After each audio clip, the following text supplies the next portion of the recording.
The killing of Pooja Kumari in Pakistan's Sindh province highlights the increasing frequency of atrocities committed against minorities in the country. According to reports, about 1,000 girls from minority communities are abducted and forcibly converted to Islam in Pakistan every year. In this video, we will discuss the challenges faced by minorities in Pakistan and the need for urgent action to protect their rights. Pakistan was created as a homeland for Muslims in 1947, with assurances of protection for minorities. However, over the years, minorities in Pakistan have been subjected to numerous atrocities, including forced conversions, misuse of blasphemy laws, and discrimination in the legal system. The Pakistani state authorities remain apathetic, and the risk is further exemplified by the strong nexus between the state and influential religious groups that perpetuate such violations. Pooja Kumari, a resident of Pakistan's Sindh province, was killed in March by a man who threatened to forcefully marry her. Being Hindu, her family felt defenseless in front of the police authorities, that took no interest in the actions of the powerful tribes who openly threatened minority groups. Pooja Kumari lost her life in a battle to safeguard her religious identity.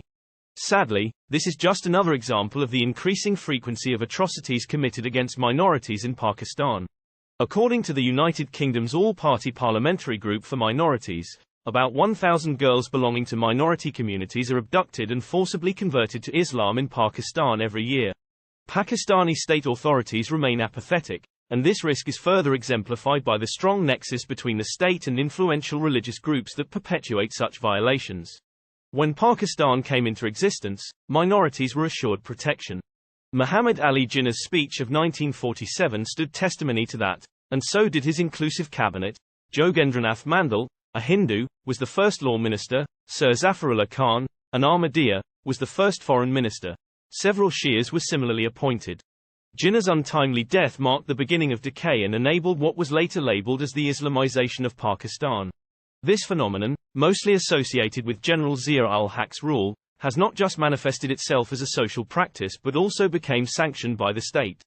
Today, numerous laws disadvantage minority communities, some even going to the extent of penalizing certain groups for practicing their religion. Ahmadiyyas, for instance, are prohibited from identifying as Muslims or engaging in the religious practice of Islam. In a similar vein, the Constitution of Pakistan contains a chapter on Islamic provisions that mandates all laws to stand in strict conformity with Islam. Various sections of the Pakistani constitution contain broad, vague and unreasonable restrictions on fundamental liberties of religious expression. The issue stems from the fact that there is no rulebook that gives the correct interpretation of the religion. The requirement that all legal instruments need to stand in strict conformity with Islam is a recipe for disaster. This is exploited by religious extremists to assert dominance over the minorities and further distract the public from issues plaguing the Pakistani state. As early as 1953, there was an acknowledgement of this constitutional flaw. In the aftermath of the riots against Ahmadiyyas in 1953, Munir Commission was set up, headed by Justices M. Munir and M. Arkiani, to inquire into the disturbances that centered around the demand to declare Ahmadiyyas as non-Muslims. The judges came to the conclusion that the ambiguous nature of religious matters allowed for varied and often inconsistent interpretations. These varied interpretations differed in their understanding of who is a true Muslim or the role that religion was supposed to play in the state. The ambiguities built into the legal system have created perfect conditions to easily victimize minorities in the state. There is clear evidence of the forced conversion of minorities to Islam. Being socially, politically and economically disadvantaged, with the Pakistani state that not merely watches but also encourages violations, minorities remain vulnerable to such atrocities. Women are particularly exposed. It is not only the police authorities that are reluctant to register cases of forced conversions. The courts also fail in their duty of being impartial arbiters. In the vast majority of cases, they rule in favor of men. The callous attitude of the judges is surprising despite there being a massive age gap between the forcibly converted girl and the man, who often has children of his own. Take the instance of Rinkul Kumari, who was forcibly converted to Islam and married to Naveed Shah. Despite the contradictory statements, the court ruled that the conversion was free-willed. In a similar case, two sisters, Reena and Ravina, were abducted, forcibly converted to Islam and married off to Muslim men who were already married and had children. According to the parents, the girls were minors, but the Islamabad High Court bluntly ruled otherwise. The court based its decision on the findings of a commission that had no representation from minority groups, essentially defeating the very idea of inclusive justice. But that is only one facet of discrimination. Courts are often engaged in applying religious laws to cases at hand, in total disregard of the existing civil laws. For instance, the Child Marriage Restraint Act of Sindh Province, in force since 2013, prohibits any marriage below the age of 18. At the national level, this age is 16. But the Sindh High Court, in the case of Homer Yunus, a 14-year-old Catholic girl who was kidnapped and forcibly converted, went ahead and applied religious law instead. The court ruled that a girl is allowed to marry after she gets her first menstrual cycle, as it is per the Sharia. The case is a perfect example of the ambiguous clash between three different laws: federal law, provincial legislation, and religious interpretation. As always, it is the minorities which are rendered the most vulnerable in the context of such a clash. Even the Pakistani parliament remains bogged down with debates on whether any law in question is in conformity with the religious laws. This comes in utter disregard for the varied interpretations of Islamic law and the concerns of minorities. For instance, after a series of forced conversion cases surfaced, the Anti-Forced Conversion Bill was presented in the Pakistani parliament. This was rejected by the Parliamentary Committee on the grounds that the bill was anti-Islamic. Subsequently, a report was published by Islamabad's Institute of Policy Studies that argued that there are no cases of forced conversions to begin with, in an attempt to gloss over the issue of forced conversions, even in the presence of concrete proof. Apart from the prevalence of violations of the rights of minorities, there is rampant misuse of blasphemy laws. These laws are entrenched in the Pakistan Penal Code, which gives a broad definition of what constitutes blasphemy. Given the country's political, social, and cultural climate, these laws inevitably succumb to irrationality and hypersensitivity. Almost anything that doesn't bode well with the majority can be termed blasphemous. Owing to the massive role that religion plays in Pakistan, it is no surprise that accusations of blasphemy suffice to inflict public humiliation and trauma. In the worst case, it may even lead to death. Salman Taseer, a lawyer and former governor of Punjab province, who defended Asia Bibi, a Christian woman accused of blasphemy, was killed by his bodyguard Malik Mumtaz Qadri.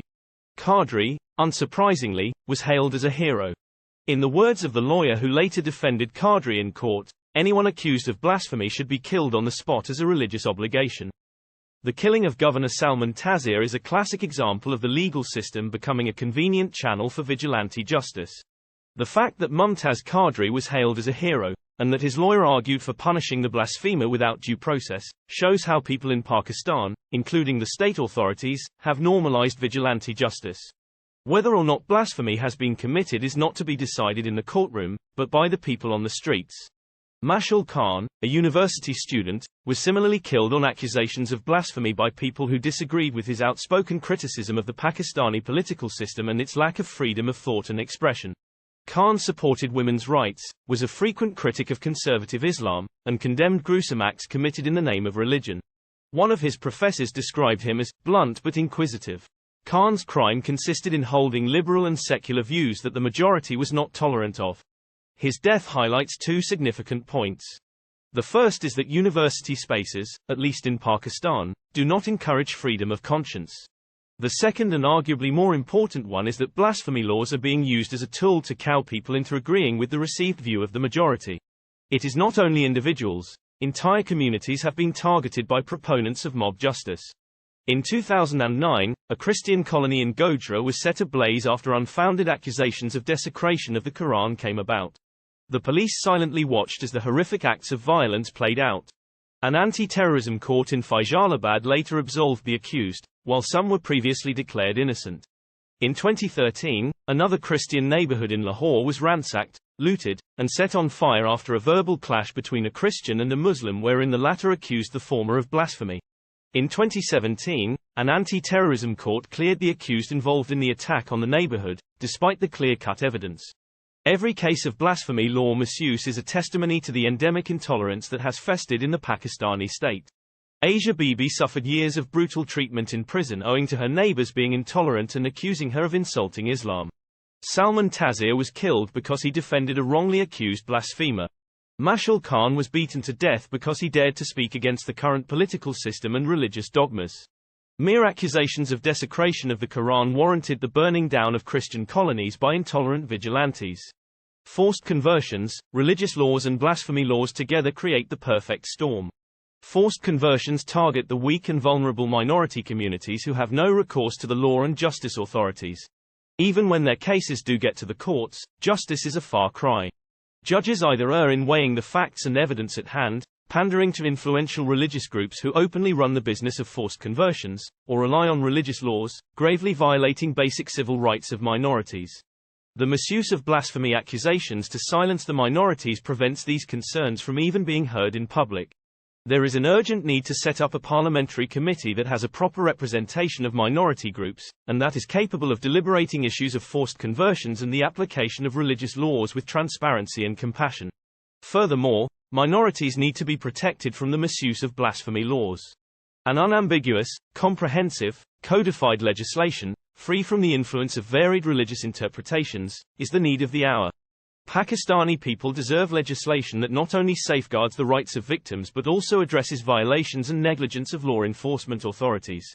Judicial officers need to be protected from influential religious groups to prevent them from committing grave miscarriages of justice.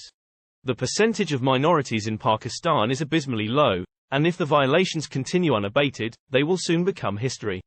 The increasing frequency of atrocities committed against minorities in Pakistan highlights the urgent need for action to protect their rights. The Pakistani state authorities must take responsibility for safeguarding the rights of minorities and ensuring that the laws are free from religious interpretations that disadvantage minority communities. It is time for a comprehensive, codified legislation that not only safeguards the rights of victims but also addresses violations and negligence of law enforcement authorities. Failure to act now will only lead to the further marginalization and victimization of minorities in Pakistan. Thank you for watching. Please subscribe to our channel for more content like this and press the bell icon to keep updated with all our videos.